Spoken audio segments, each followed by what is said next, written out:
Eu te conto que a Comissão de Meio Ambiente do Senado aprovou um projeto de lei que libera o porte de arma de fogo aos funcionários da FUNAI que exercem atividades de fiscalização.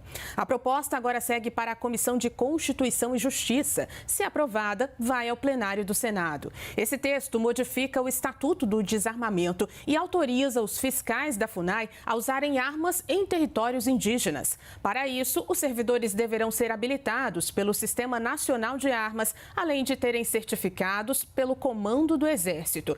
O projeto foi apresentado em 2022, quando uma comissão temporária externa investigou as causas do aumento da criminalidade e dos atentados contra indígenas, ambientalistas e servidores públicos na região norte. Os debates em torno da proposta ganharam uma repercussão após as mortes do indigenista e funcionário da FUNAI, Bruno Pereira, e do jornalista britânico Dom Phillips, em junho do mesmo ano. Vamos então para o debate com os comentaristas Caio Coppola e José Eduardo Cardoso. José, começo por você. Agentes da FUNAI armados elevam ou reduzem conflitos? Veja, é importante observar que toda regra comporta exceções. Eu, pessoalmente, tenho uma avaliação em que eu parto de uma premissa que o desarmamento é algo fundamental e que o armamento é sempre um problema. Esta é a regra. Claro, os estudos internacionais mostram exatamente isso, ou seja, quanto mais armas em circulação, maior a violência, maior o número de acidentes que nós temos com pessoas que acabam por acaso disparando uma arma contra si mesmo, contra um parente, ou às vezes num momento em que esquentam as coisas na sua cabeça, ele dá um tiro, por exemplo, numa briga de trânsito numa outra pessoa. Então eu sou contra como premissa, mas há exceções. E quais são as exceções? São aquelas pessoas que exercem certas profissões de risco, por exemplo, no Brasil, policial tem que ter arma. Claro. No caso específico dos servidores da FUNAI, eu pessoalmente acho correto que eles usem arma. Por quê?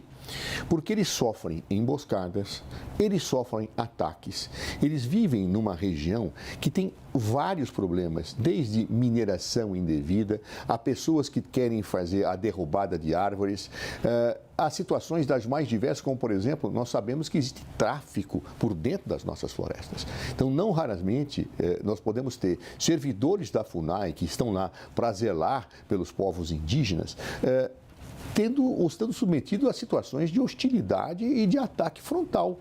Eles têm que poder se defender. Então, neste caso específico, eu abro uma exceção à minha premissa, que eu sempre sigo, de desarmamento.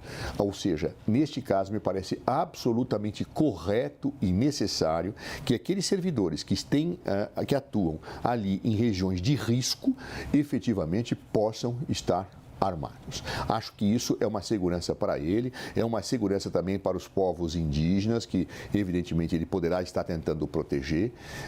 Agora, claro, é necessário ter um treinamento para isso, é necessário ter habilitação, é necessário fazer exames que comprovam a capacitação pessoal do servidor em poder usar uma arma. Claro, usar uma arma não é uma brincadeira. Usar uma arma exige um atendimento de uma série de requisitos que estão postos na lei e que precisam ser respeitados independentemente da situação em que o servidor está para exercer a sua atividade. Mas, como exceção dentro de uma regra, acredito que esse projeto de lei é oportuno, sim.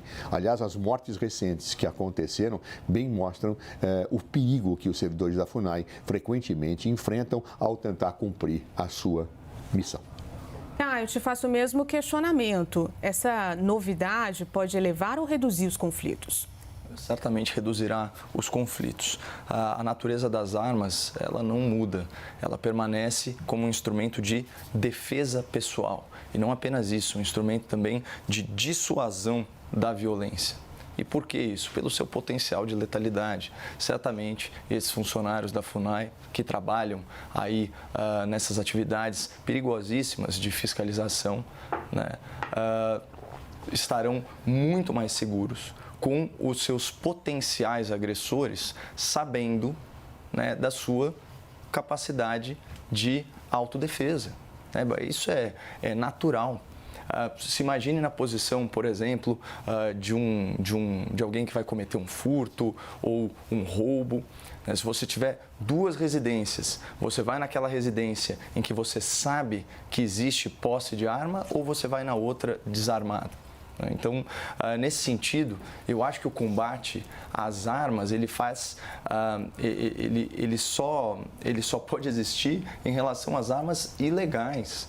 As armas legais, como a experiência empírica aqui no Brasil demonstra, elas não estão relacionadas a um necessário aumento das mortes violentas intencionais. E a gente tem que tomar muito cuidado para não incorrer na falácia da inversão do acidente e tirar a exceção por regra. Claro que a gente pode ter aí mau uso, né, desses instrumentos, nos casos que o Zé Eduardo falou, uma pessoa aí que não tem temperança, ou que esquenta a cabeça, ou tiros acidentais, ou até, como acontece bastante nos Estados Unidos, aqueles casos de tiroteio, enfim, isso acontece. Só que, essencialmente, a gente pode imaginar quantos casos, né, de agressões a patrimônio, a incolumidade física são evitados por esse fator de dissuasão, né?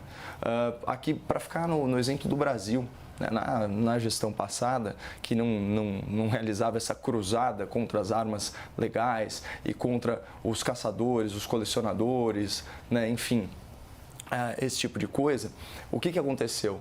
Você teve um aumento aí de quase 1 milhão, né, no número de armas legais em circulação na sociedade e, junto com esse número, uma queda acentuada no número de mortes violentas intencionais.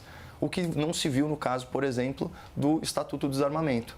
Então, logo ele foi colocado em vigência e depois ainda desrespeitando o referendo de 2005, né, a vontade popular, a gente começa a ver uma escalada, né, das vítimas fatais da violência. Por quê? O problema não são as armas legais, são as armas ilegais nas mãos erradas. Ainda sobre esse assunto, a gente acompanhou ali uma intensificação nesse governo de operações contra os garimpos ilegais e até uma relação que ficou ali mais complicada em relação a quem está fiscalizando, quem está atuando nessas áreas. Armar, então, nesse momento, agentes da FUNAI poderia intensificar essa violência? Veja, eu vejo um pouco diferente do Caio. O grande problema não está, é claro que eu tenho que combater a arma ilegal e deixar a arma legal sendo usada. O problema é o que eu legalizo e o que eu não legalizo. E o que eu legalizo é que é o problema. Eu acho que a regra é não legalizar só situações excepcionais que se justifiquem, muito objetivamente postas. Não subjetivamente, mas objetivamente postas. No caso da FUNAI, é necessário para isso. Agora, para que ele se proteja. Agora, que não vai eliminar conflito, não vai. Claro, vamos ser sinceros, os conflitos indígenas, eles têm uma base muito mais profunda do que o simples armamento que pode se dar para o servidor da FUNAI. Aquilo serve como uma autoproteção em situações de risco e de isolamento, só para isso. Claro. Ou seja, todos os estudos vão exatamente na linha contrária, e aí eu peço a minha divergência do Caio, do que ele disse. Mas caiu no governo Bolsonaro. Não é porque tem arma que cai, há várias causas. Às vezes a criminalidade cai, sabe por quê? Porque as organizações criminosas fazem um acordo e param de brigar entre si.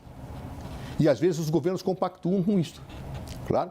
Ou seja, por isso cai. Não é porque tem mais arma ou menos arma. Porque as armas mais distribuídas, elas são desviadas, as pessoas são assaltadas, essas armas vão para as organizações criminosas. Todos os estudos internacionais mostram isso clamorosamente. Claro, são estudos científicos que mostram, com exceção daqueles estudos que são bancados e financiados pelas indústrias que produzem armas. E, obviamente, tem o seu viés do lucro por trás dos números que lá são coletados. Então, esta situação, a meu ver, não vai eliminar, infelizmente, o conflito de terras indígenas. Eu tenho conflitos gravíssimos e eu, pessoalmente, acho que somente instrumentos de mediação é que podem fazer com que certas situações sejam implementadas. Ou seja, eu tenho uma obrigação constitucional de demarcar terras indígenas. Tem pessoas que são, muitas vezes, invasores, que são pessoas inescrupulosas, que vão tirar lá os índios para se apropriar, mas, às vezes, eu tenho proprietários que têm título há muito tempo e que são até agricultores familiares. Então, a mediação, naquele caso, das pessoas que têm lá um justo título, que estão assentadas e que precisam daquilo para viver, eu acho rigorosamente correta. Agora, quando eu estou diante de um grileiro, de um invasor, de uma pessoa que quer tomar terra mano militar. Aí eu tenho que agir de outra forma. Então, acho que a mediação somada à defesa do direito dos povos indígenas é o que pode resolver o problema. A arma na mão do servidor da FUNAI serve para protegê-lo em certas situações objetivamente postas em que ele está exposto a risco, mas efetivamente não resolverá minimamente a questão do conflito agrário que existe com os povos indígenas hoje no Brasil. E queremos te ouvir também sobre isso. Essa medida pode intensificar a violência nas regiões? Olha, talvez só num primeiro momento ou até que a medida tenha sido divulgada, porque, como eu disse, as armas elas têm esse condão de dissuadir a violência pelo seu potencial letal. Né? Você não hostiliza, você não agride, né, o direito de terceiro, se esse terceiro tem um potencial de reação que pode te prejudicar, né? O cálculo de custo-benefício é evidente. E assim, até para embasar aqui o meu argumento, vamos lembrar que na administração anterior, né, com uma certa flexibilização para a obtenção de armas legais, especialmente pelos proprietários de áreas rurais, a gente viu despencar o número de invasões. E esse argumento me veio à cabeça porque o próprio doutor Zé Eduardo falou que é errado aí um grupo de pessoas, uma pessoa mano militar, né, realizar uma invasão de terra, né, aí exercendo arbitrariamente as suas próprias razões sem a mediação da justiça. E é claro que se essa pessoa sabe que aquele proprietário tem os meios para reagir, né, e muitas vezes vamos lembrar que essas invasões elas são violentas, né? Isso age como uma ferramenta de dissuasão. Né?